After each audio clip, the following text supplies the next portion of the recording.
How to make a game pass in Roblox.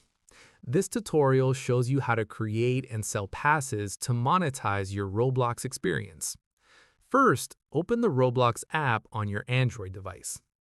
After that, tap on the three dots menu at the bottom. From there, find and tap on Create. At this point, tap on the three horizontal lines in the top left corner. In the next step, select Creations from the menu. Following this, select any experience you've already created. Once done, tap the three lines at the top left again. From here, scroll down and expand Monetization. At this stage, tap on Passes to access pass settings. After this, tap Create a Pass to start making your game pass. Once completed, add a name for your pass, and you can also change the pass image.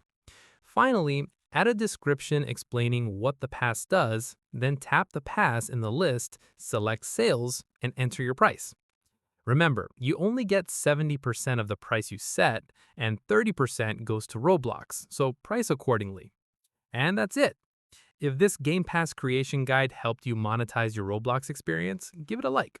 Subscribe for more Roblox tutorials, and tap the bell icon for updates. See you in the next one.